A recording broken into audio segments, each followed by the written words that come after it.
Motion approved as presented. From November 15th to 2022. Minutes approved as presented. All right. Okay.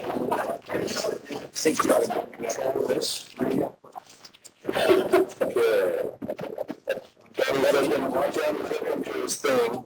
Sure, now I'm trying to we're trying to connect to the WebEx thing, and this is what I can't do. I guess if it bogs down, I'll just have to go another day. Because normally I have to go into the WebEx and turn the sound around so that it doesn't turn itself off and wait for somebody to join. Oh. But I can't even get out there to the so I'm having issues. So I did all right, tell me what you got for okay. Aren't you glad to hear that, Stan? What's that? He's got quite a bit. Oh, that's it. He wants to hear that. Here's one. I can't pass these down to them. There's two more. All right. So, go, Mark.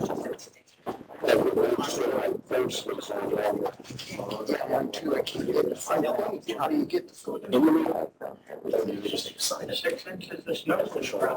I see usually. I get the third day. The first thing I have is the monthly weights and measures report submitted by Inspector Dan Hackman. You have that in front of you. There were 178 inspections at Lake and 2 pumps outside of tolerance. So who can cover that? You want to file any copies of this? Or?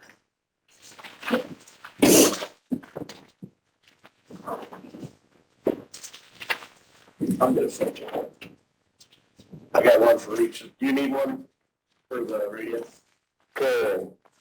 Any questions on the report? Weights and measures.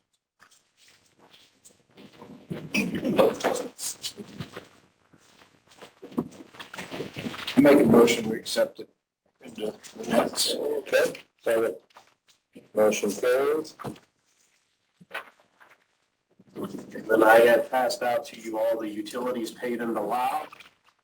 And the amount on that is $31,429.09, $31,429.09.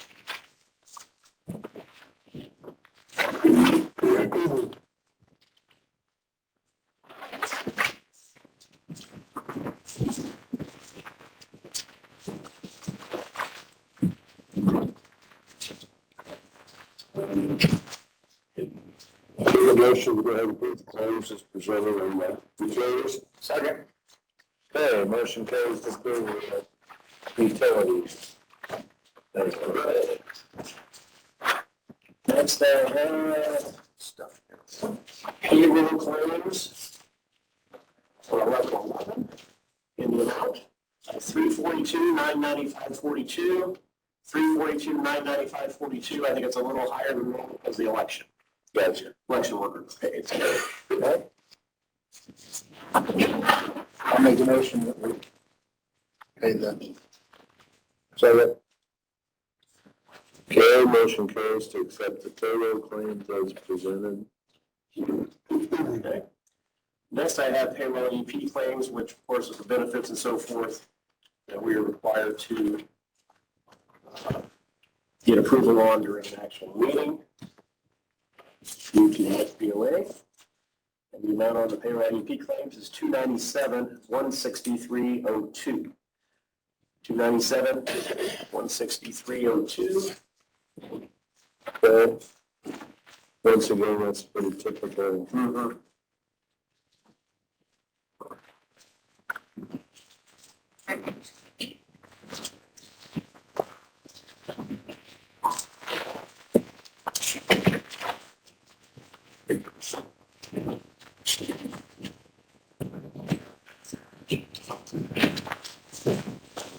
Can accept a motion to so move. Second.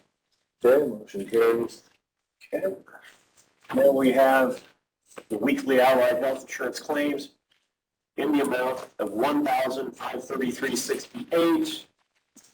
That is all medical. There was actually adjustments in the amount of $131,499.05. So quite a bit of adjustments between stop loss and so forth. Points and stop loss. You can look at that underneath there. But the amount is $1,533.68. Wow.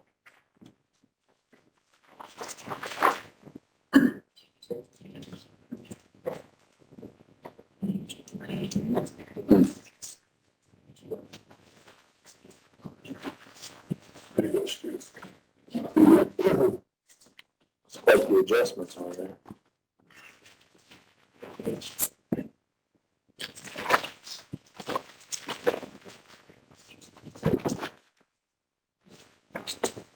Make motion. Sure, that was a lot of adjustments. Yeah. Yeah, and most of it wasn't even the stop loss. Yeah. There's a lot.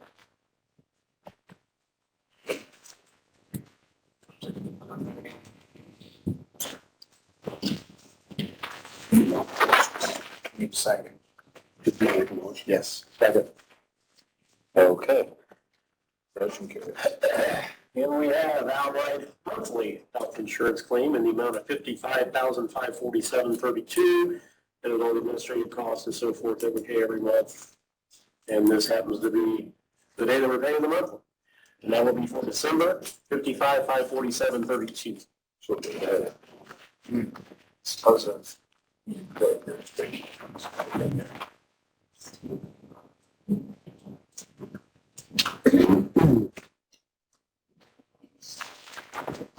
ready.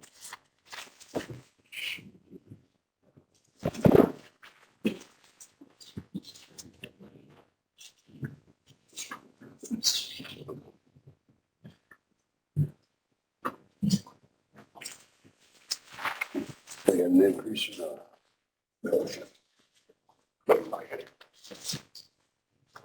That cost is a little higher, it would be due to the increase in membership. Yeah, that's what it looked like. They increased it.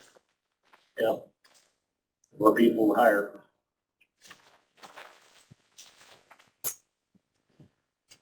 Just had that health fair, so we probably added some people. Yeah, I know. I make a motion to go ahead and do that claim. Second. Motion carries to approve the administrative claim. I have accounts payable, and the amount of the accounts payable claims this time is $1,144,624.35. $1,144,624.35. And as you look through that, obviously you saw that the biggest part of that is the jail bond payment, which came out of these claims. That's the reason it's higher than well. Okay, very good. And we did go ahead and make the down payment for the elevator. So then there with that. But also question those things. The ERP is $110,688.45, so that was the down payment.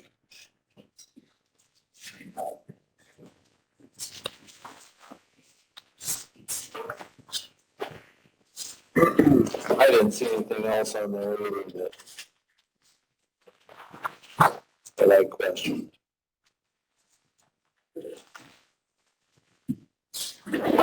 Okay, Steve? Yes. I make a motion to approve the claims as presented. Okay? Second. Motion carries. Underneath here, on both sections, not on the line, but underneath. They never leave the line and sign this for my bond. Okay.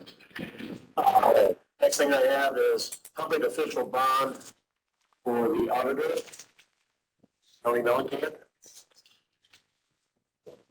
So that is done every year for anyone that handles money. I am sure that we will be seeing several others coming in the next few weeks here for that. You want these guys to sign this? I think I just need the chairman to sign it. Is that correct, Mark? There's no room for all three of them. I think just you, Stan. Yeah, I asked Mark, and it's probably best if that is a matter of official record during the meeting. Anything has to be during a public meeting. You can't just do it outside the meeting. It doesn't work. Okay, so I accept the motion to approve the second. All right, motion carries. And that, I didn't know if it was $105 for that, what that was, so.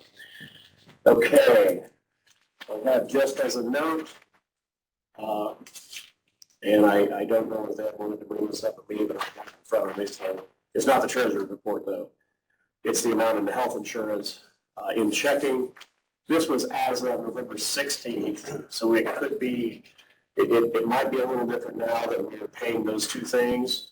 But at the time, there was $208,197.39 in checking, $3.763,717.33 in reserve, for a total of $3,971,914.72 total in health insurance. And I also have a copy of that to each of you, and that doesn't need a vote or anything, that's just for your edification. All right. I need to mark my word. Edification. Use that word very often. At the time you did, it really stuck with me. Kind of highlights your education. I know. That's a college word. I should get a quarter for that. Okay, and I have one other thing here. The approval was given for Treasurer Dyer to seek appraisals on the county farm project. Even though that isn't a done deal yet, the council and commissioners got together and decided regardless, you're going to need the appraisals on it. So we have those two appraisals right here. One in the amount of $500, one in the amount of $300. Lee and I were looking through the commissioner's budget, and we think the best place for that to come out of, oh shoot, what was the title of that? In something infrastructure, So, unincorporated. yeah, infrastructure, which surveying has been paid out of that before. There's enough in there to pay these invoices out of that. It's 42-100-000-0068. You have one for $500, one for $300.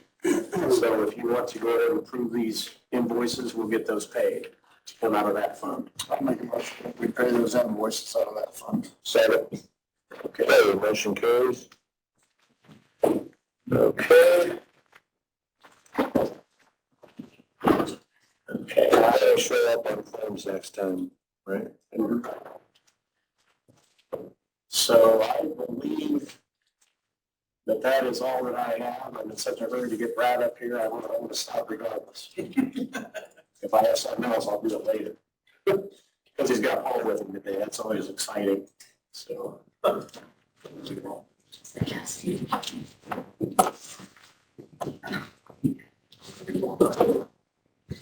that's everything you got?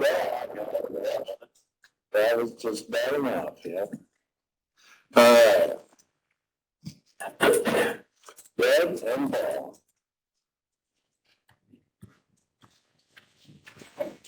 Good one. Morning. Beautiful. Good Monday morning. You want to wander out today?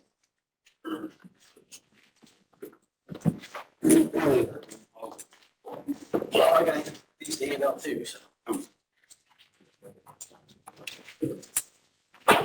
We finally got our monthly drawing.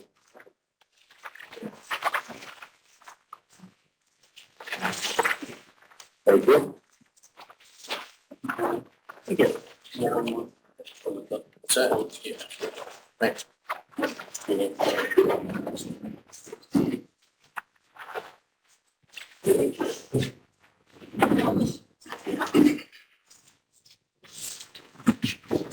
All right. So our monthly draw for MVH for November, $327,211.07. $327,211.07. Very good, so that puts us up a little bit from last year too. Yeah, I don't understand. You know, last month was down, this month is up. Yeah. I mean, usually you assume people are driving more in certain months, so I don't know. It's good news though.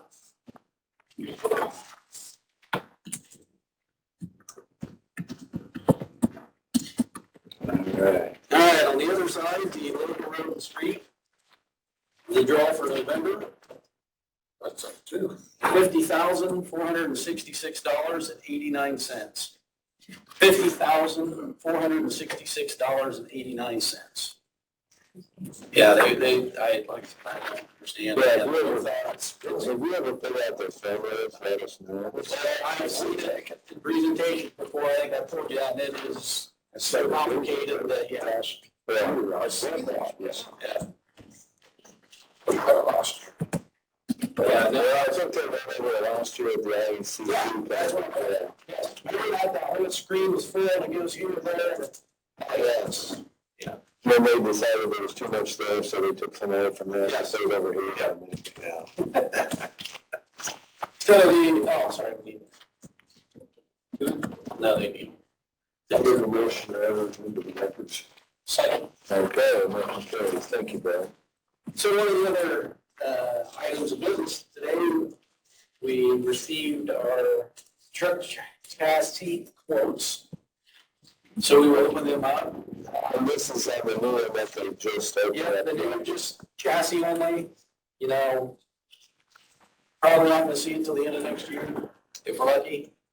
And just as a note, or how we did it this time, we did quotes, and Paul took care of this, sent it out to 5 different manufacturers. 5. We got 2 back. Yeah.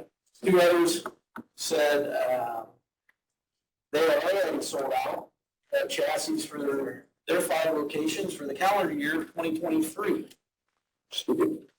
So as a sign of the times, the way things are going, we sent out 5, I got back 2. So anyhow, go ahead and, so the first one is from Stoops Freightliner of Fort Wayne. And yeah, this one is on the Western Star, and that will actually be a 2025.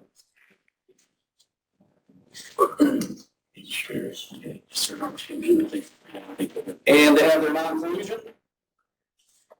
And the 2025 Western Star, $134,370. $134,370. And it says right there, if you, they're offering a discount of $1,500 if you make payment within 21 days of when they deliver the chassis. And that says right here, the intended delivery would be the 3rd quarter of 2024. Just have to remember that when that time comes around, you get payment processed and. Yeah, I get it. So yeah, 21 days, so, yeah. Yeah. And the other one. Interesting. Is also from Stoops. And this is on a 2024 Freightliner. The 2024 Freightliner is $129,990. $129,990. And they do have their non-collision, sorry about that.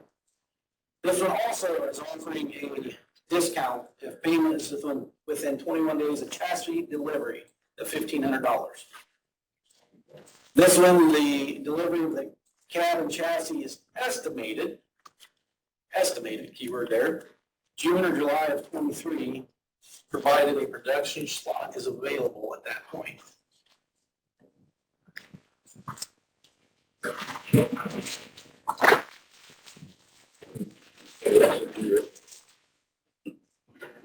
Yeah.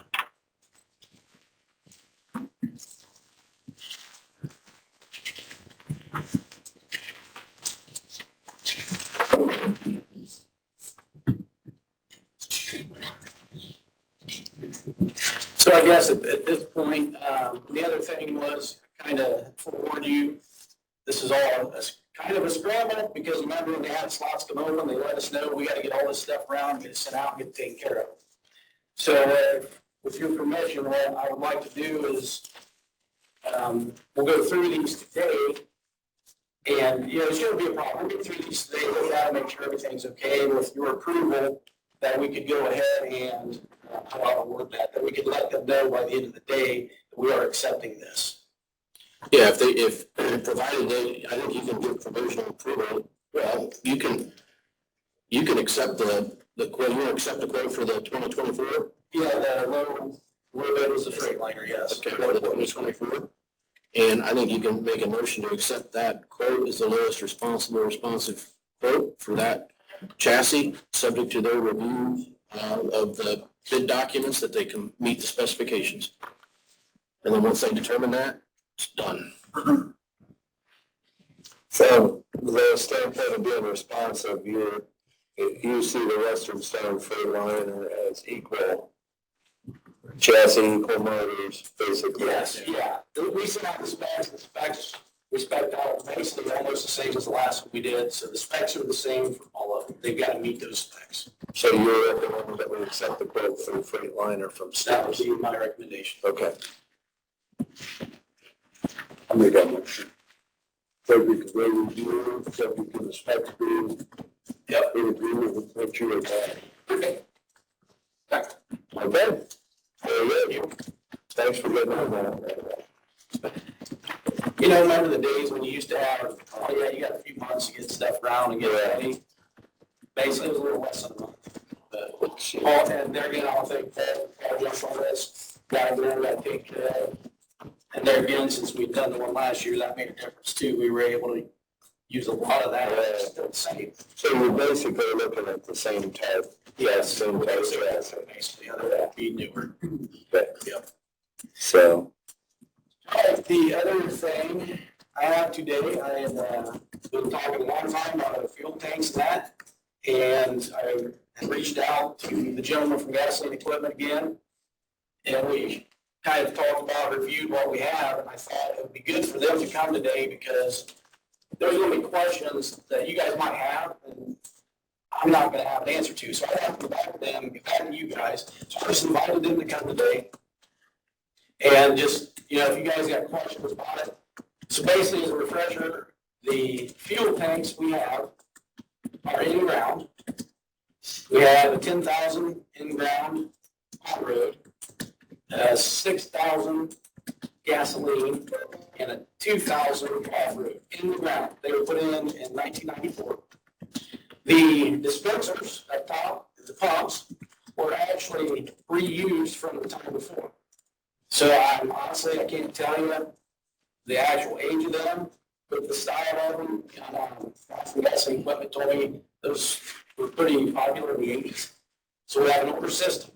So what led to all this was the at ground stuff, all the spilled buckets, catch basins, and stuff that holds anything that would come out of the top or anything like that, and not let groundwater get in, not going to pass the test. So that's what started this whole thing. Before, when we looked into it, it was over $100,000 just to replace everything at ground level. And that's $100,000 just for that. That did nothing with the tanks. So we got almost 30-year-old tanks, and spend $100,000 at ground level. I didn't feel it was a viable option to run that for 30-year-old tanks when you're not sure how long they may last yet. So anyhow, I reached out to them again, looking at going above ground. A lot of businesses, utilities, all kinds of things, everybody's going to above ground tanks because you don't have near the regulations involved with them. So anyhow, I want to introduce Matt and Brandon from Gasoline Equipment.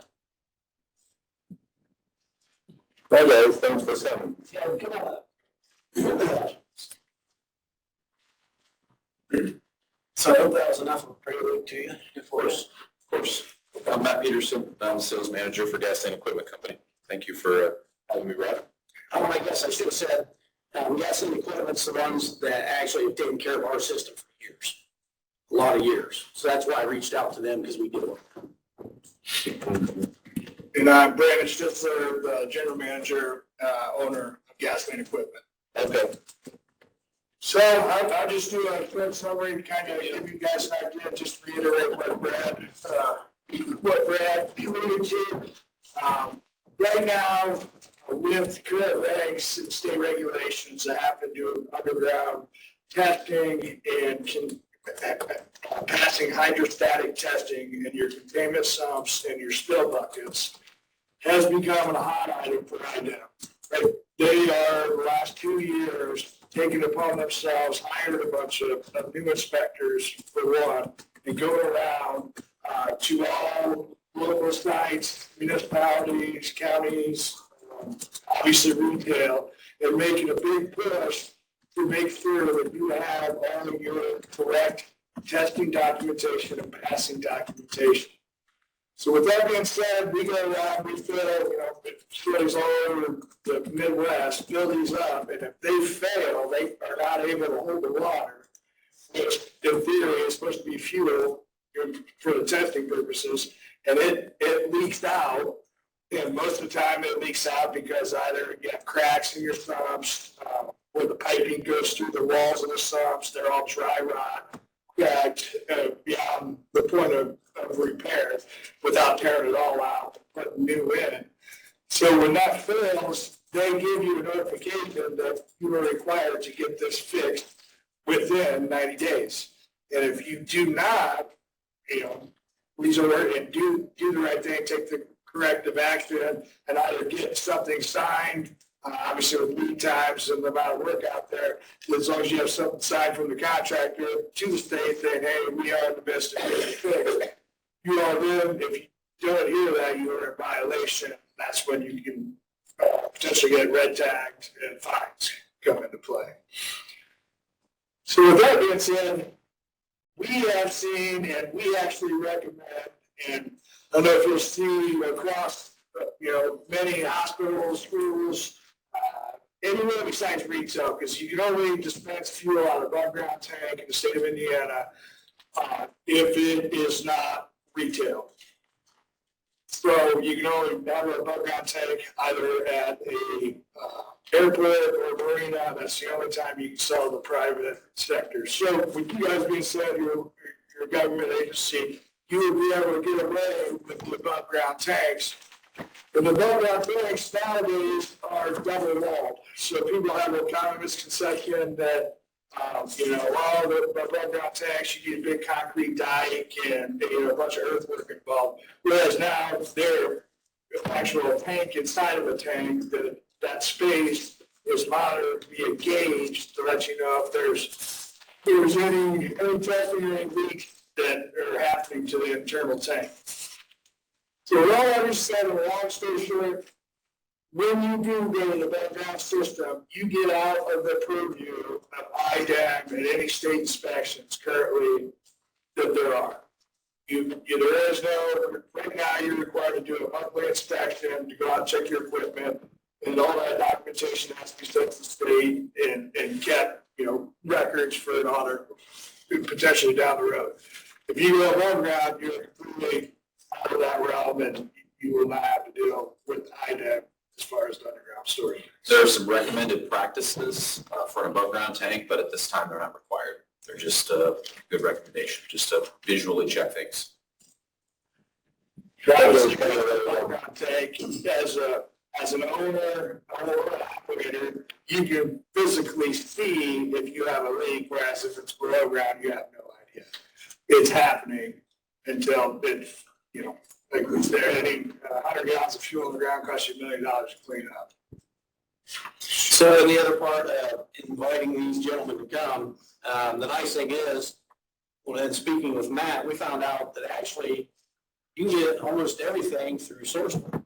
And we have used Sourcewell before, and it was a very good tool. So that's the other reason I asked them to come, because if you have questions about maybe the Sourcewell, they have actually used it a lot more than we have before. They have a better idea about that works.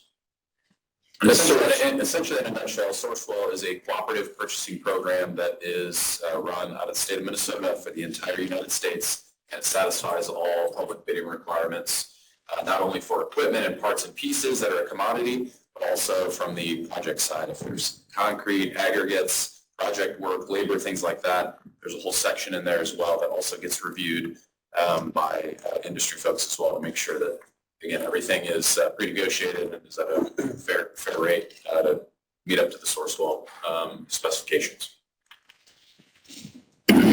Do these, the above ground tanks, do you set those on a concrete pad or are they on stone?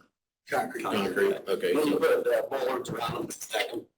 It's just, somebody doesn't get The crazy. other thing from a flexibility standpoint, not that we think the county highway garage is going to be going anywhere anytime soon, but down the road, these tanks truly can be reused as opposed to some of the single walls from the past. And those, a lot of folks like to try to reuse those. And again, I had a conversation with Brad about that possibility. It probably takes anywhere from an additional $20,000 to $50,000 of concrete earthwork, secondary containment. That's the secondary containment with the concrete that would come as the second wall, whereas now the technology with the tanks is just the double wall with the interstitial space, which works much better. So they haven't come up with a longer reporting requirement yet for above ground? They have not, honestly. I mean, because if you think about it, I mean, everything's visual. I mean, if you have issues, if you have a leak in your interstitial, your alarm's going to tell you.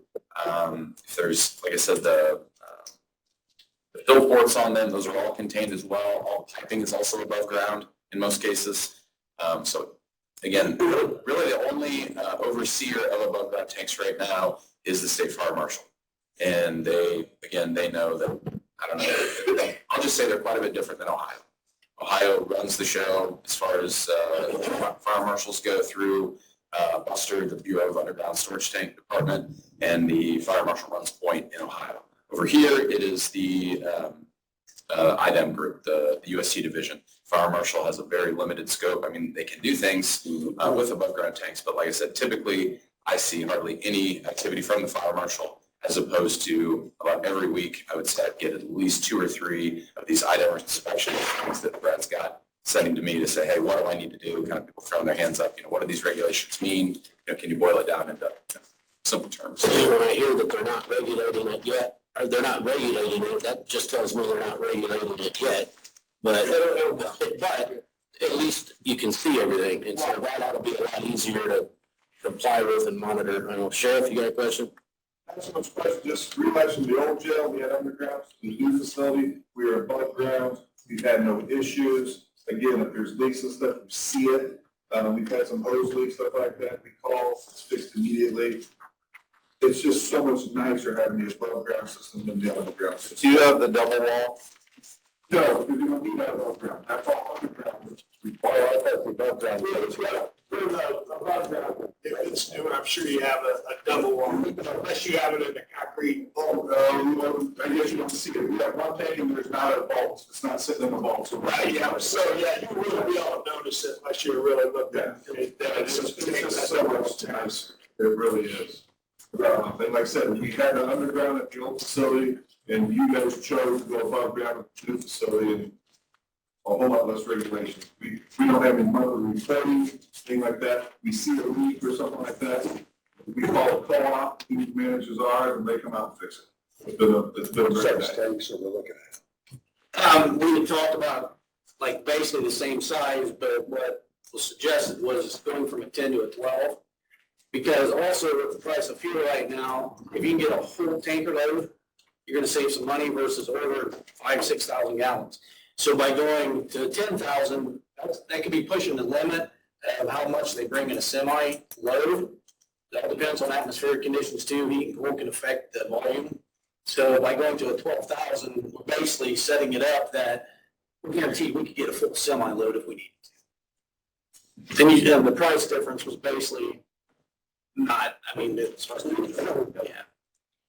Well, do we have is it on the testing of our tanks now, do we have to do that annually? We go out and inspect it monthly, and then the, I'll be happy to speak to that. yeah, So basically, just to simplify it down, there are 3 buckets of testing requirements for anybody that owns a UST. First one would be that monthly walkthrough requirement. that Brad was mentioning. That actually is brand new. So that actually did not become law until June of 2021 last year. Well, that one caught a lot of people off guard. And basically what that is that is one of the few tests or one of the few requirements that Brad or an owner themselves can actually do themselves. It's basically a housekeeping checklist, open lids, check for water, check for cracks, make sure that your equipment's in good working order. Visually, there's no testing, there's no anything like that, it's just visual. And then IDEM is requiring that after you do that, you make your notes, check off that you did it, you stick it into a folder, and then when they ask for it, you're required to produce it. That's the first bucket. And So that stays on site, you don't submit that monthly? correct. You don't have to submit it, but when they do, like for example, if they hadn't been there for a year, you did ask for the last 12 months basically. You better have. Yep. Okay. Yep. And if you don't, you better start doing it basically. The second bucket would be the annual, a series of annual tests. And those are basically functionality tests on your fuel lines. So not to be confused with, there is a monthly test that is a statistical test that gets done by your tank monitor system. Basically reads how many gallons went in, how many went out, and there's a 0.2 variance in there. And if it's over that, it gives you a warning or an alarm. Most of the time, it's just, it's equipment variation. It usually goes away in a week or two, sometimes a month. If it doesn't, that's when you have an indication that there's maybe a leak. Again, that's the monthly test, just to pivot that as far as what your equipment that you have currently does. The annual test is a physical test, whether it's that line is pressurized and, again, physically tested for functionality, and that's required every year on each tank that has a fuel line. And then the third one was what the one Brandon mentioned earlier, which is a hydrostatic test. Really, that just means that we're filling up any type of containment sump. And on that system, you'll have a submersible motor that is below ground that is pulling fuel out. There's a submersible sump well for that needs to be tested. Those are what he's talking about now that basically fail visually. That's once every 3 years. Correct. Yep, on all of those sumps. So the motors have sumps in them. The slow buckets where the jobber will connect to the tank and hook fuel. There's a 5 or 10 gallon bucket on there that has to be tested as well. And then also if you have under those dispensers, which I think those dispensers might be so old, they have like what they call an earthen sump, which is just basically piping and goes right into the earth. Right now, what's recommended is any new projects that aren't grandfathered in, that you're getting new equipment, that would require you to be up to applicable code, which is basically just to put a sump under there. In the unlikely event that piping does break or has an issue, again, all that fuel would go into a sump scenario as opposed to into the ground, causing a release, that kind of thing. So 3 buckets. You guys had been doing the yearly and 3-year test, all along. Everybody in Indiana had been required to do that. It was this addition to the monthly test. And then on top of that, the increased scrutiny and the really just IDEM getting out there more in force, because some people, for example, let's say you have a visually failed sump and an IDEM inspector just doesn't get out there for a year, 2 or 3 years, you might not have to fix that until they get out there for 3 years. So it might have gone 3 years. So I think to be able to produce the program that the state is required, because right now the changes with all this basically came when the state prior to 2008 had ran its own underground program. Moving forward, pre-2008, moving forward, the states now all roll up to the Environmental Protection Agency. So there's an element of the federal government now with the underground tanks. So that is where a lot of these programs weren't ran like they should have been. Now they are under the purview, the states are under the purview of the federal government to be making sure that every single site, has a visit probably every year, where some people hadn't had visits in 2 or 3 years or longer. So In my first year of employment here, I got a visit. Lucky you. Yeah. And it went good, really did, and they were able to down and fix what issues they found. So anyhow, 12,000 gallon on road, and then we talked about maybe a 2,000 and 2,000 gas and off road.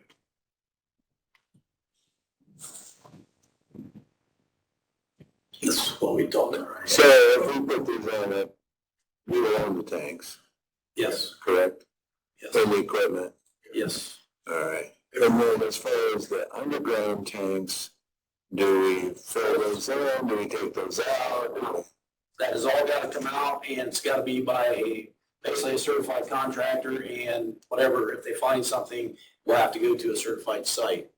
We're gonna have to remediate if there's. Yes. That's really the only wild card in this process, whether we find contaminated or, well, for one, if we start digging, so I'll just take you through that process, just for those of you who don't know, it's essentially a decommissioning, and speak to your point, back in the day, that was very popular and allowable, cement, rocks, whatever you could find, just as long as it was full.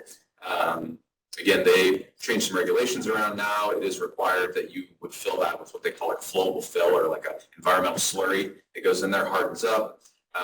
That in those cases, those are only allowed if the piping and the tank are actually intertwined with a building and would cause significant damage to the property owner or the UST owner to physically pull them out. And again, the current tanks there would not qualify for that.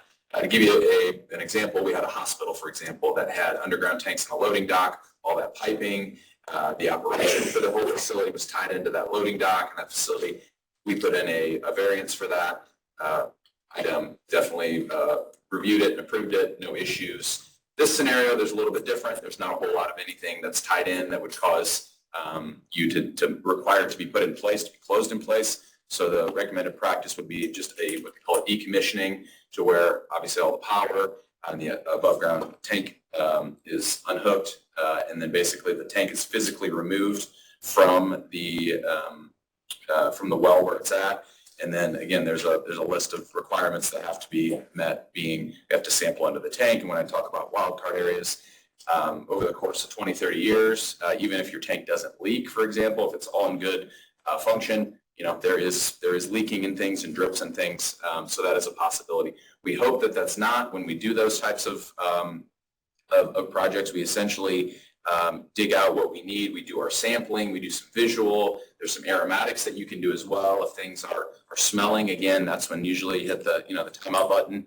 But in most cases, we'll be able to, when we uncover the tank, we'll be able to tell, again, hey, what is this something that we can smell immediately, or is it going as planned? And then the two things, again, from a variable standpoint, would be any type of soil remediation. That would typically just be by the ton. That could either be left on site, or go to a monitored site where if they were at certain levels, there would just be monitoring wells, and then that would be basically the remediation where they would just keep an eye on it in that scenario. So do we have an estimated cost on decommissioning and remediation potential? Basically, what we talked, just to give you real quick, I think I told you this before a while ago, the reading equipment that we have, the key system we use, and took that to our computers, we can reuse all that. That was the top of the line item back in the day when I got it. It still functions well, so we'll save some money there by not having to reuse that. We just got to rewire it and move it. But the decommissioning would be basically figured right in with the cost of all the new, because once we get the new up and running, we can decommission that, and IDEM doesn't want you to just, hey, forget about it. We're using the new. It's got to come out. You can't.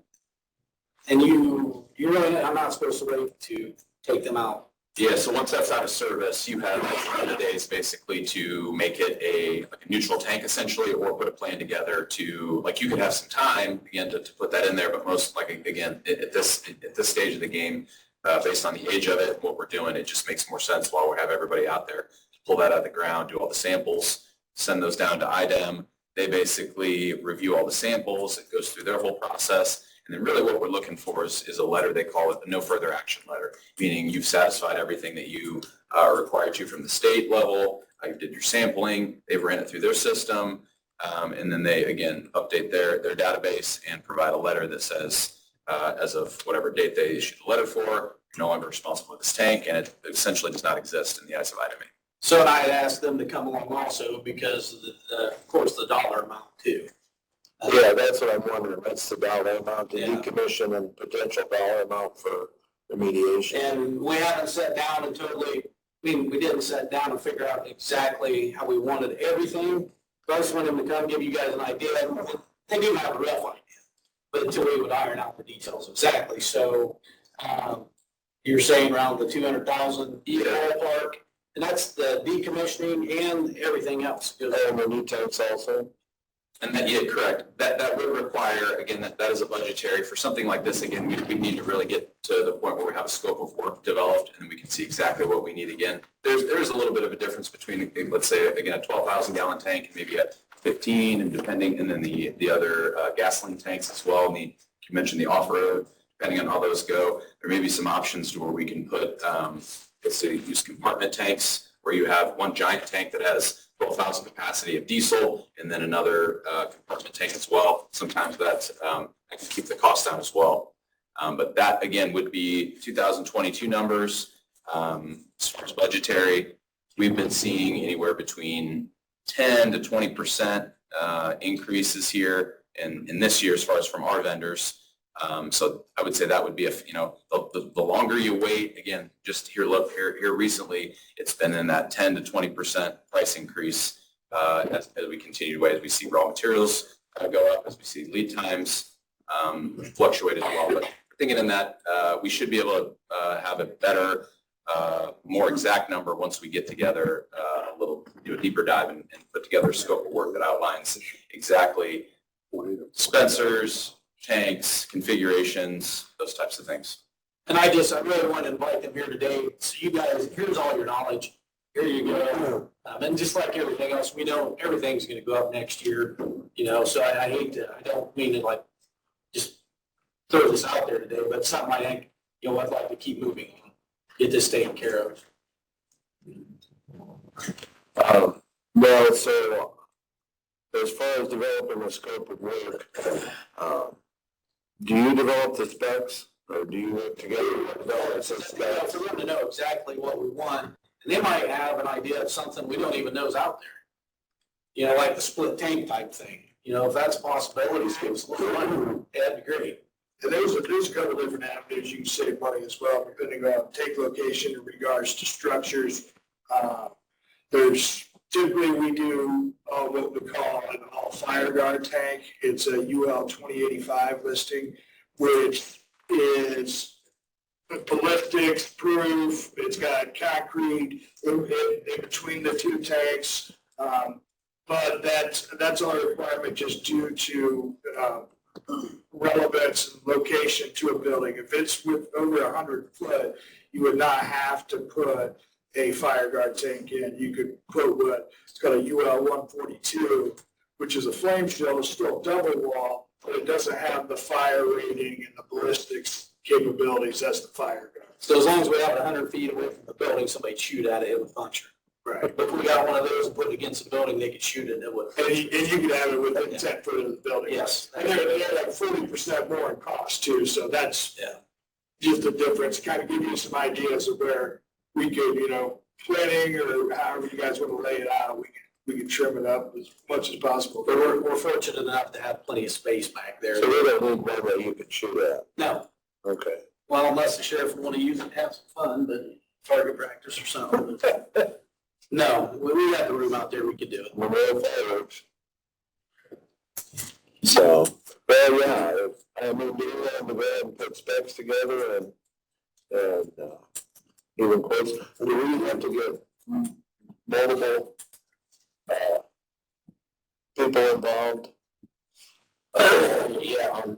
We can everything through Sourcewell though. We could. That satisfies That would satisfy it, but yeah, just put the specs together. No, you can get those developed and then Okay. decide how to bid it out. So, yeah, but you're saying that if you guys help put together specs, then and go through Sourcewell, then we don't have to get multiple bids.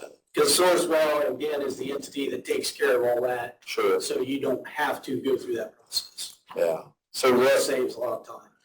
what would your timeline be from specs to quotes to if we decide to go with this?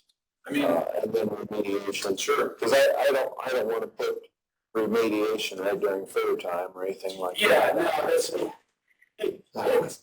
People wouldn't be able to park there, so they like to now. What's the big hole in the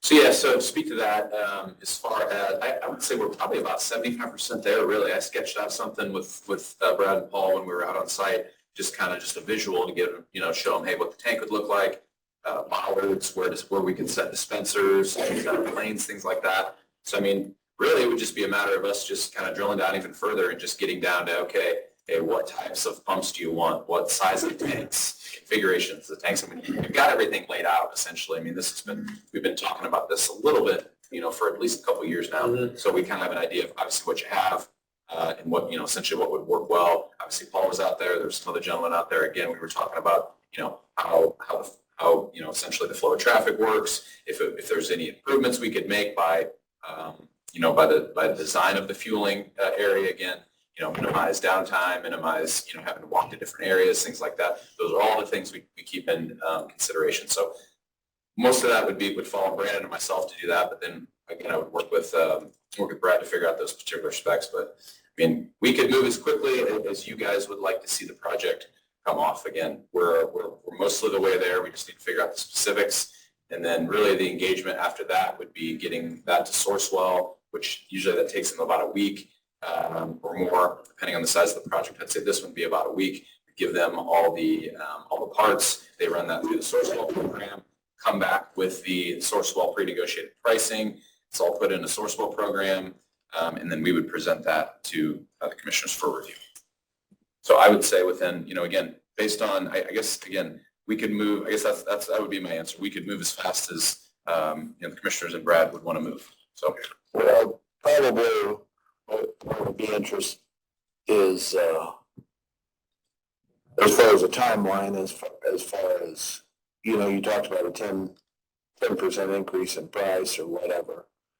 It's like, how critical is that going to be to our decision too? And that was the other thing too, why I kind of wanted to get going on this. When we spoke to them and they said 10 to 20% increase beginning of the year. I mean, yeah, I'll admit, I put it off long enough. It's time, it's time to do something about it. and then lead times on tanks, those are probably the most lead time we have on. What are those these days, Brandon? They're about 22 weeks right now. But the nice thing is too, like they explained, once we could get through this and get it set up, if IDEM would come in, okay, here's what we're doing. And that would pretty well appease them. So if you give us away from any potential fines. Yeah, once we get this set and in place. And just to be clear, and I've heard this directly from the section chief at IDEM, they are not in the fining business. They don't want to make that part of what they do. It's there to essentially address people that they can't make any headway with. And again, the fines are $10,000 per violation, and it is the same across the board. So if you have like a failing sump that you're not taking care of, a large piece of your equipment, that's $10,000 fine. If you don't do your monthly walkthroughs, for example, and you can't prove those, and you just continue not to do those are also a $10,000 fine. But they will want to work with you. That is the message I'm getting from IDEM. It is just when you do not reply, when you do not communicate, they don't like that at all. And that's when they. So like say if we did the specs, you quoted it, and we decided to go ahead and put an order together.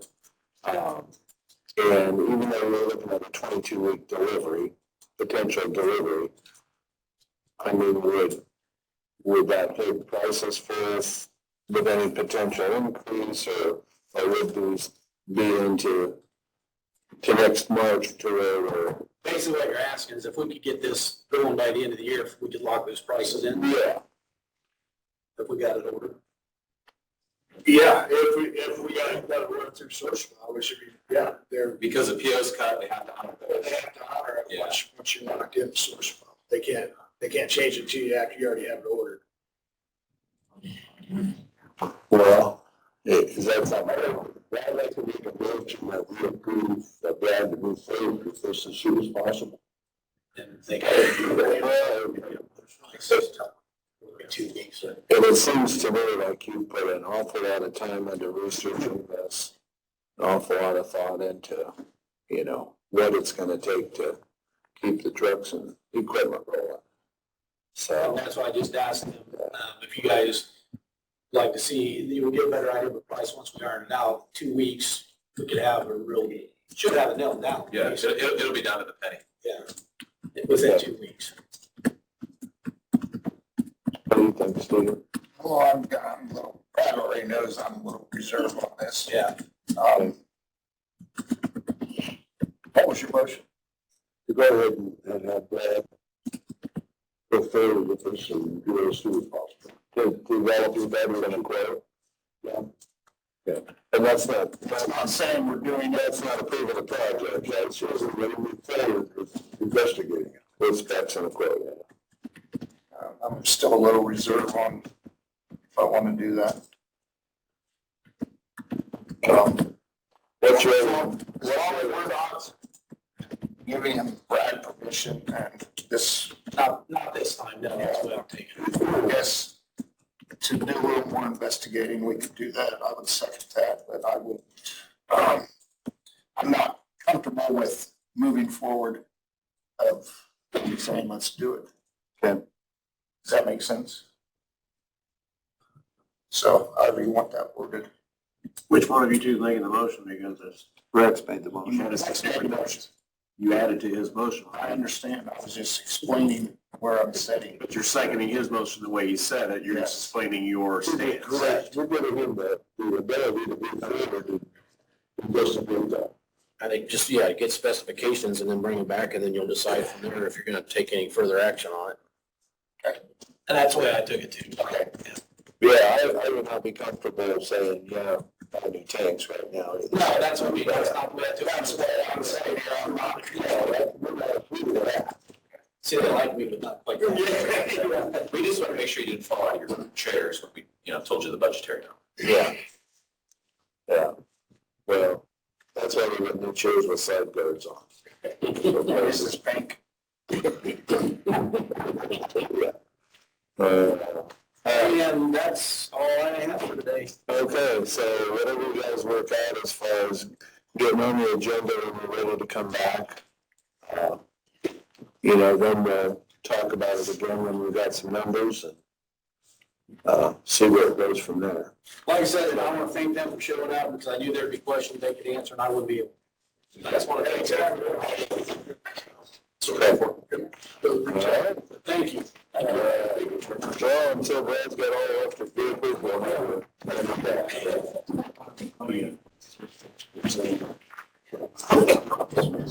So much for your side. 45 minutes. You know, or- Ed, did you have anything? Morning, gentlemen. Morning. I did a few things to get you all up with. You've all got copies of my end of the month report for October. And it's pretty much self-explanatory, everything's there, everything balances. Good shape to. For Ed, anything that jumps out at you, anything that you wanted to point out? So make a motion to go over accept the report as presented. Second. Good, motion carries. Thank you. In addition to that, since our November 10th deadline has now come and passed, as of today, we are overall collection rate of 97.5%. Still have $848,000 out there, but that's pretty good shape right now.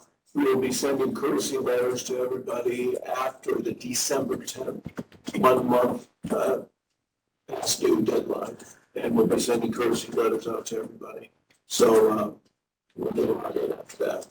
Good. And of course, after that comes to the next year's tax sale and all that stuff adds to it. And there's some good, As far as banking, this is as of October 31st. I have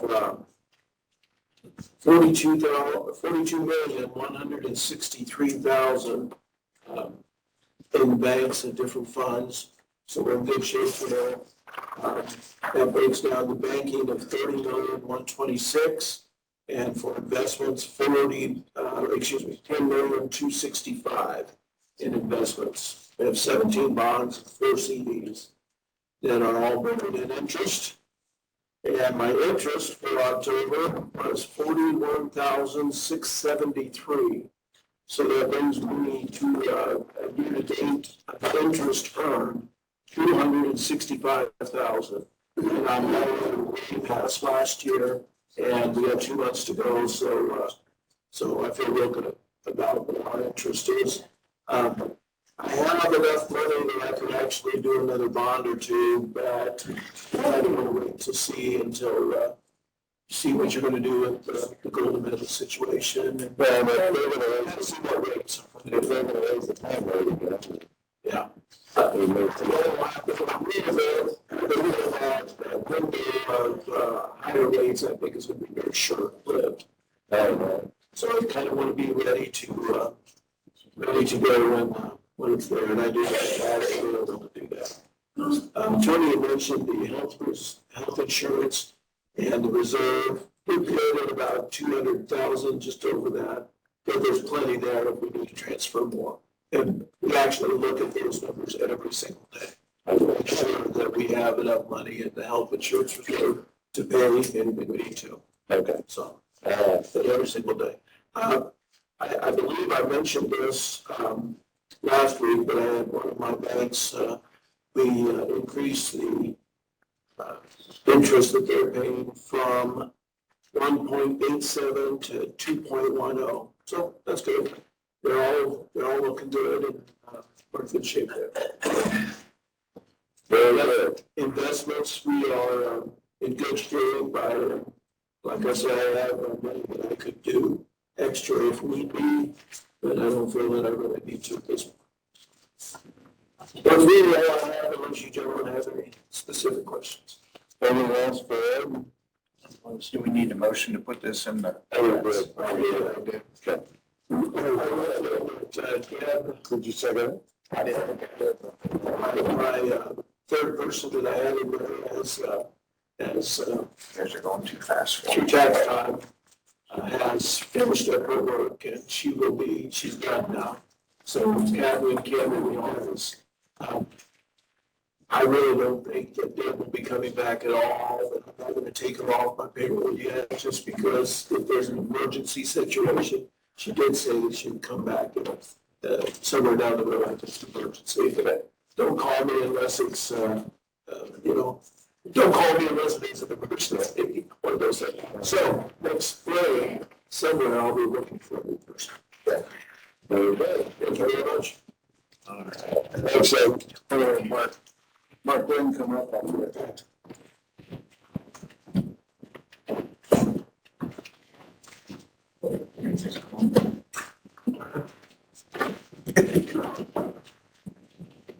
You're a good money guy. Cool.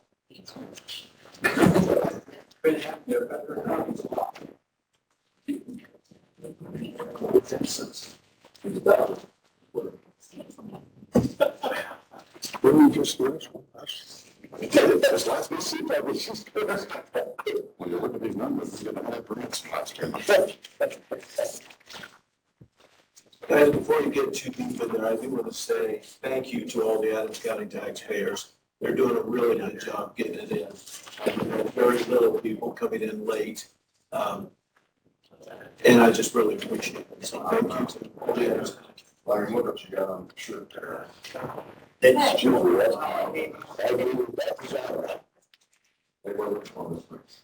This week.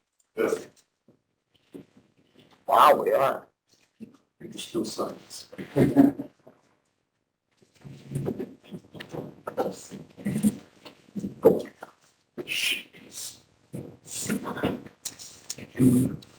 Mark. We can stay.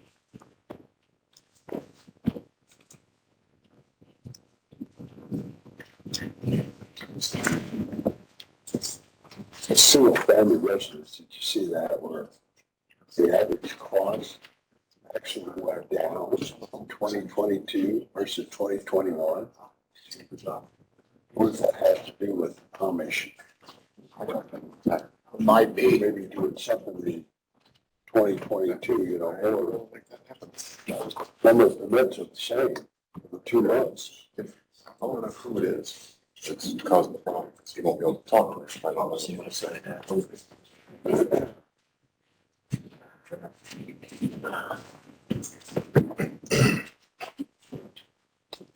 Beth, did you see single family residences in 2021 versus 2022, the cost has gone down. So the Depends on, honestly, how much versus English homes we have. Yeah, Because obviously, it's a big difference in. could have been especially Amish for that, possibly. We've had some pretty good houses, in both aspects, but, yeah, you know, an English home is right now still pushing, geez, averages 300, you know, which used to be 200. Yeah. But, in the Amish community, it's around 180 to 100. Depends how much work they sub out. So with no electric and no furnaces and fixtures. Remember the commercial construction with that? Down because I can't always. So the commercial is ENRC, which is a,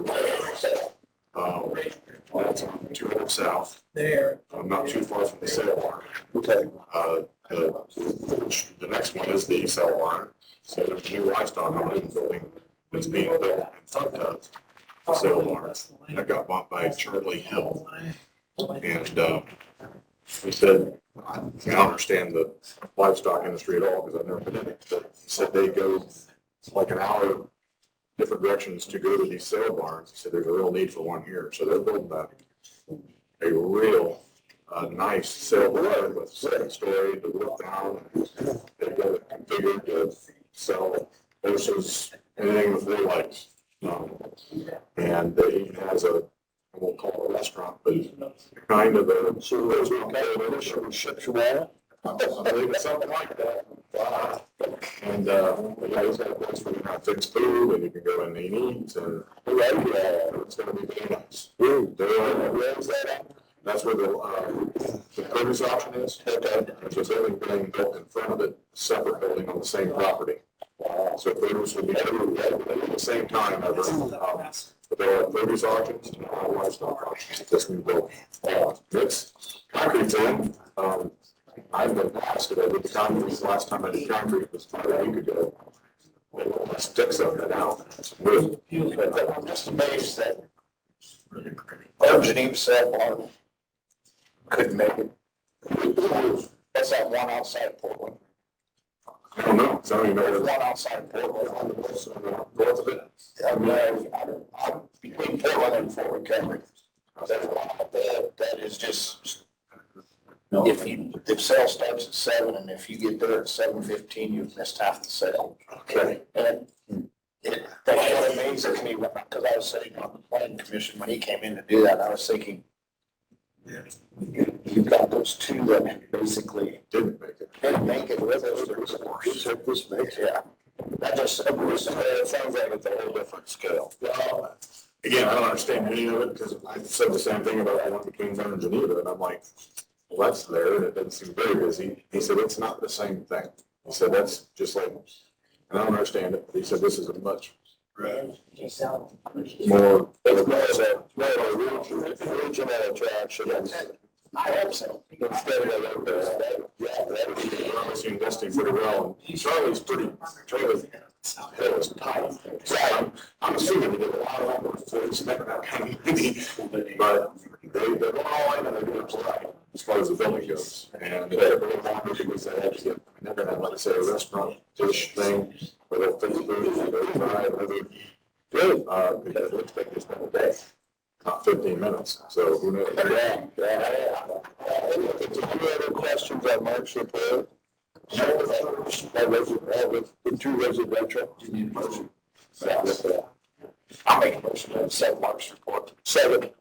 Okay. Subdivision? Yeah. Okay. Just have one. It's a singular property that they simply broke out where some buildings sit on it. So it was separate. The big piece. Now, there's a railroad track in the middle of this piece, but technically this is one property. Even though it physically doesn't. Okay, but it's just because it's separated by the railroad. And they simply did this. Lot 1, 3.2 acres, remainder. Yeah. That's pretty much it. That's 1,100 north, 100 west. Second. All right, motion carries. Where's that from Williams on? What's that? Where's that from Williams on? Is it east? I don't think it would be far. It's along my map, yeah. St. Williams. Williams, I think it's on. they closed that. Didn't they close Williams elevator? The elevator did. Yeah. So we're town.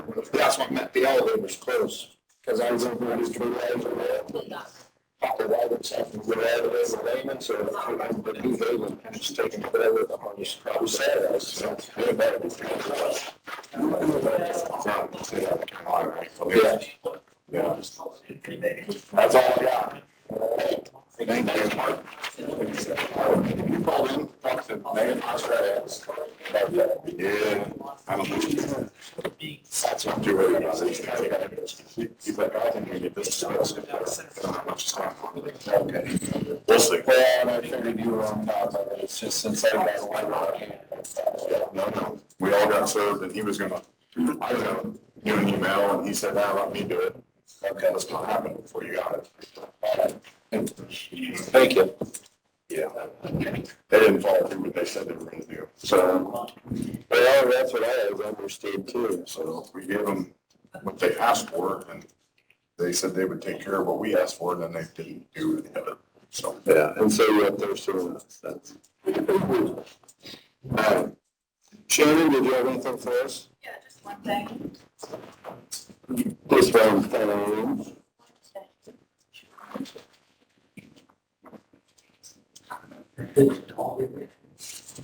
No papers or anything. So in the clerk's office, Pam Hall is retiring at the end of this year. So I just have been working with Jim and Shelley and wanted permission to go ahead and start recruiting for that job. Because it's going to take, 3 to 4 weeks to get, maybe 2-3 weeks to get people applied, interviewed, and all that fun stuff. So this is about the right time frame for that. Okay. I'll make a motion. Second. All right, motion carries, yes. That's it. Thank you. Thanks. Yeah. Thank you. Anything else on that from you two as far as? That's all we need to know right now, I suppose. Okay. All right.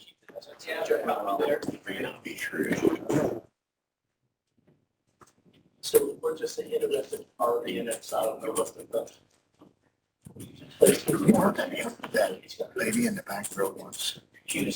So Mike was. Yeah, for sure. Yeah, we'll see. She's brought it. Yeah, maybe, I'm not sure. She might be with council on aging. Oh, pretty represent. Did Jim want anything? Doesn't sound like it. Okay, Mark, did you have anything while Yeah. Bree went up to get the claim voucher, I think. A couple of weeks ago, mentioned to you that we were acquiring final right of way for County Road 700 South. And we needed to acquire some additional right of way from South Adams and made the offer to acquire that right of way to South Adams. I think it was $12,480. It's a little over an acre of legally described right of way, and they've approved that. I just need the commissioners to approve making payment of that claim. That was our claim report. Yeah, it was on the report, just need to actually approve it, and we'll get the check issued, and we'll get the deed recorded. Okay, somebody make a motion? We already approved it. We already approved Yeah, it. okay, all right, so just for the record, then we'll get that check issued. And then also we got the sheriff's, 2 bonds for the Adams County Sheriff that need to be approved and signed by the commissioners. Public officials bond for the sheriff is $30,000, and that's in his capacity as sheriff, and that by statute is required to be renewed each year, and that's been signed by The sheriff, it's been signed by the principal, which is the insurance company, Western Surety Company, just needs to be approved by the Adams County Board of Commissioners and signed by the chairman, and I've got the signature for the chairman down here. And there's two of those on the sheriff's bond, and then also there's a bond for the sheriff, also Daniel Movers as the secretary of the police pension fund, and that also required by statute, and that is in the amount of $10,000. And that also has been signed by the sheriff, by the surety, and needs to be approved by the Board of Commissioners. Just need a motion to approve both of those bonds for the sheriff. All right, motion carries. I'll send that, you guys, you stand, and there's 4 places to sign. You should see that, and Yeah.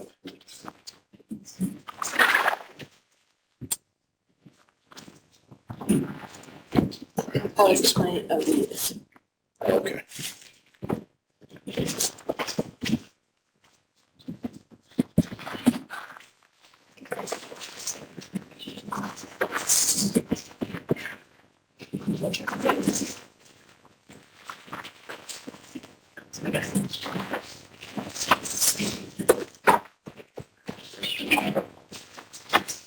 And other than that, that's all I got. You gentlemen have anything else for Mark? That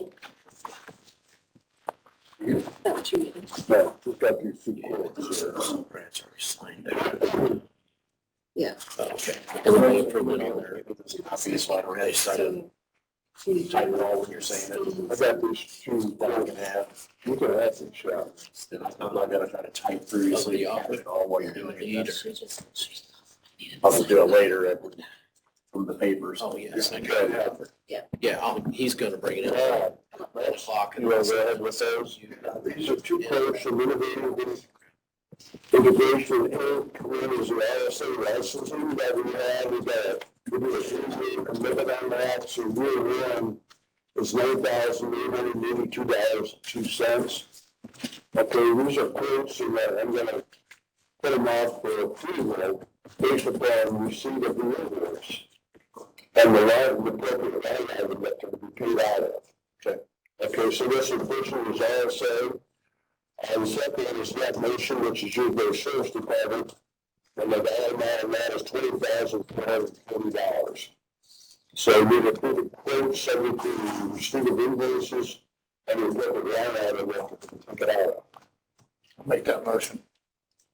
Okay. You gonna second it? I made the motion. Oh, you made the motion. I second it. All right. You said you needed a motion. I'm sorry about that. Technicality. I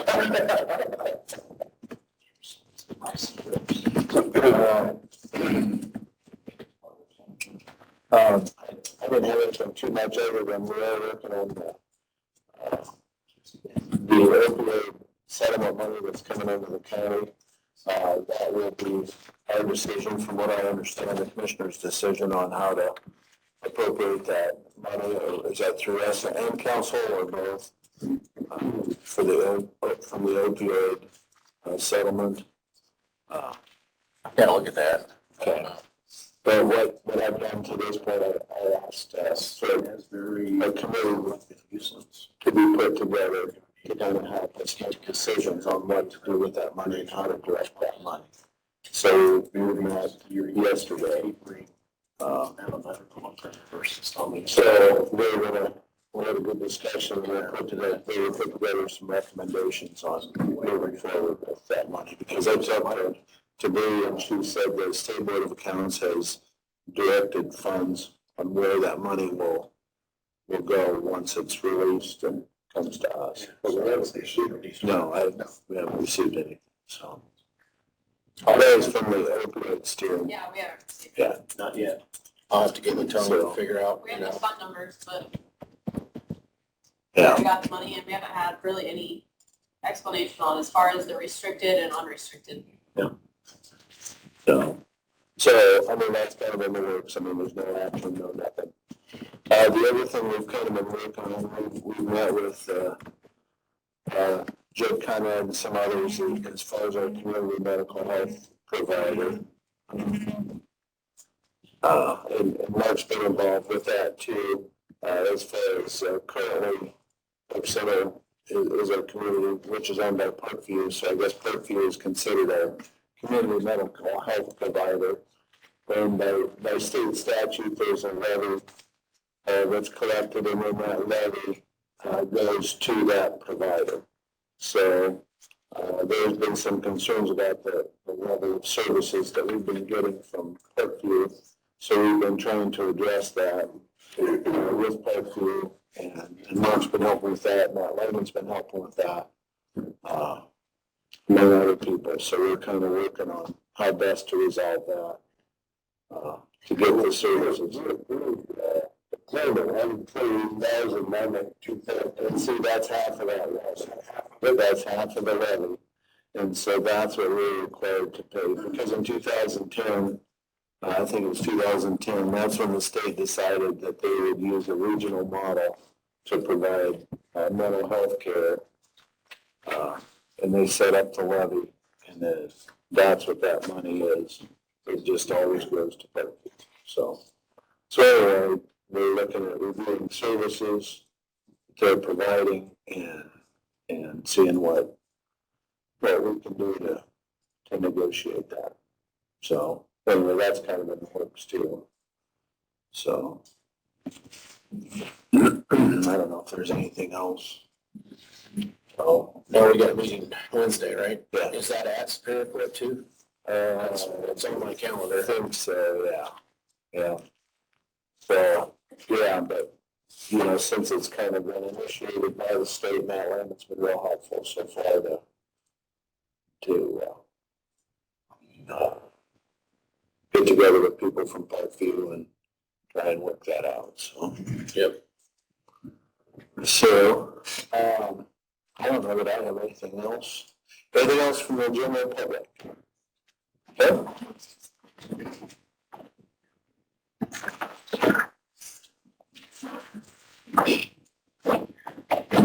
I live in Sunnybrook. I want to tell you something. Oh, And I have some questions. okay.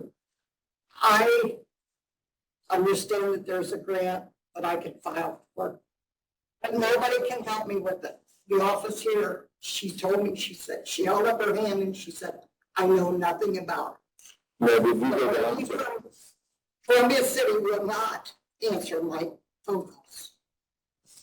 now, which lady did you talk to that was not able to help you? The one upstairs in the sewage office. Jane? Oh, I don't know who I talked to. Because I know she said she had the paperwork for I've it. got all the paperwork, Okay. but I'm 75 years old. I need Okay. help. So, It's just that easy, and there's nobody that can answer any of my questions. yeah.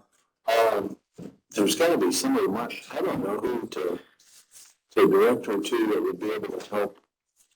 Because we don't have a grant writer on staff or that, but there's gotta be somebody that would be able to. No, I think it's the USDA, it's the paperwork to apply for USDA funds to help make a connection to the sewer. Yes. That's and so you have to fill out that paperwork and file it with USDA, and you're trying to talk to Laura up in Columbia City, is that who you're trying to talk to? Liz? Liz Stan. Yeah, let me get your name, what's your name? Patricia Putman. Okay. And you live in Sunnybrook? Yeah. Puttman? ETMAN. M-A-N. And what's your phone number? 260-223-3796. 796. And what's your address there? 1894 Northwest Indiana Street. Did you see that?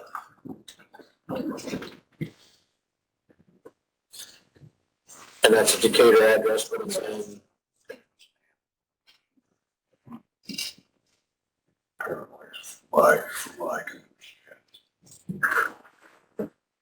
I'll give it to Brooke in my office as a secretary for the sewer district, and I'll give it to her. I'll tell her when I get back to the office, give her your name and phone number and call you and see if she can figure out who you need to talk to. Okay, thank you very much. So, Is there, And the is there guys something? they know nothing. they don't know anything about it. Yep. Yeah, it has to do with trying to get help for the cost when you go to have to connect. When we connect. Right, which that may be, it'll be months from now, but you're trying to get things in place. Yeah, I don't want to wait till the last minute and then they say, no, you're not eligible for it. right, okay. Yeah, Brooke Henley in my office can help put you in touch with somebody, at least see if you qualify. Yep. Yeah, and then if not, then I know the sewer board is looking at trying to find other means, and maybe it'll be through community foundation or something, and yeah, it's not easy, it's a difficult situation. Oh, and at my age, I don't want to. Yeah, I know where you're at. Well, we'll certainly hope you get some benefit. I mean, Brooke is an excellent person to talk to, so I'll Okay, have Brooke get over you. okay, thank you very much. Because she answers to Mark, and if she doesn't give any results, Mark's gonna look at now. Yeah. So, something else that we've kind of been working on, was the public transportation aspect. So, we had a council on aging meeting last week, and the board for council on aging voted unanimously to recommend going ahead to pursue the MDOT grant for public transportation, the 5311. So that will be coming up because I know Todd Jennings asked for a commitment from us that we were going to apply for the grant in December. So I don't know at what point would it be appropriate for us to take action on that. I think you have to do it sometime in December. I don't know what the deadline is, but I know. And December 31st, wasn't it? December. But I mean, I don't know if it's anything more than a verbal commitment or if they want something. No, I'm sure that we're gonna have to do something in writing. Well, right, but in February, they would open it up for grant application. Okay. So maybe I should just call him and see what he wants in December. Yeah, and have him send me an email and so I can talk to him and figure out what the process is. Yeah, because it almost sounded to me like December was a little bit more informal, but then come February, that's starts the grant process. Because he said we had to make up our mind by December so we could get the grant in February. I think so. Yeah, so we get the application Yes. started. Yes. And then they release the grants in May, so anyway. So in the meantime, we've been in discussions, as far as, facilities for transportation stuff, so we'll keep moving ahead with that too, so. So. Quite impressive. Okay, so, all right, I'm not looking at it. Also, and I probably hasn't advertised yet, we've got one more reminder of the public hearing coming up at the next council meeting on our intent to sell farm ground at surrounding Golden Meadows on 200.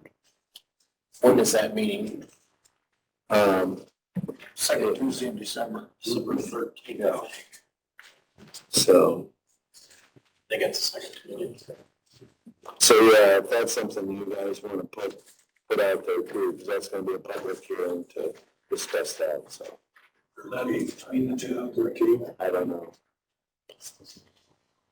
I think we're gonna have it close to the beginning of. When is the, So I don't know whether it's going to be like at the start of the meeting or between the meetings. I wish I knew, but we'll have to see when they publish their agenda. We'll have to see where they put it, I guess. So all that on that. Farmers. So If they don't have any crap around, they don't have to worry about it. If anybody notices a crane in the area, we'll be blocking off the street here to put chillers, new chillers, in the basement and new condensers on the roof, so. We'll be able to take a look at the road. If anybody wants the old condensers, we'll just load them right in the truck when they. That's a good question. Yeah, chicken. But of course, we're working on scheduling the elevator installation. We're gonna try and find the busiest time for our offices to do that. The same pile? Yes. Get her done. They don't pile it, are they? They're just spreading it all. They're piling it until the beaver all this. Okay. Fine. I don't see anything else. If there's nothing else from the general public, nothing else from you gentlemen? No, not that I know. Well, I do have a question. There's several requests for ARP monies. Okay. Yeah, it hasn't been addressed. What's gonna happen? I mean, that council on aging was one of them, I know. We've had some people request to be on the agenda for December for council to discuss the ARP request. You got them all? No, but just a couple of them that have already asked, one that has already asked, one that hasn't already asked. But one of them still needs to get the request for me. Is council on aging one? Stan, I think I don't know. Yeah. So it's up to council to act on this. Probably she ought to be on the agenda. Okay. I'll say something to us. Fine. I mean, what about the mud road, we got the appraisal mud? Yes, And, so what kind of a timeline are we looking at? it's just, I'm gonna send out the offer based on that appraisal, and if we don't get a response on that, then How many days do they have to respond back? I think it's 30. Okay. Greg's talking about the ARPA. There has not been a dip on those lines of request. There's not been an additional on any of those yet. In other words, Council on Aging wanted to come and ask again, we'd have to do additional. I don't think additionals have been done. The list of the requests were out there, but I don't think additionals were sought yet. In other words, council would have to vote on it, either approve yes or no. Yeah. So if anybody has a request out there and they want to get on the agenda to get that approved, we'll probably need to have an additional, which Julie Marie would probably need to know. She can tell us that we need an additional form. Otherwise, they could approve it and still not be approved until the following month because. Okay, well. We're still doing a good job.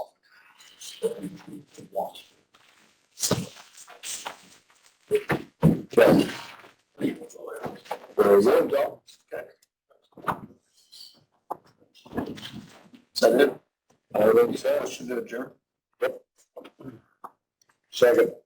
All right. Meeting adjourned.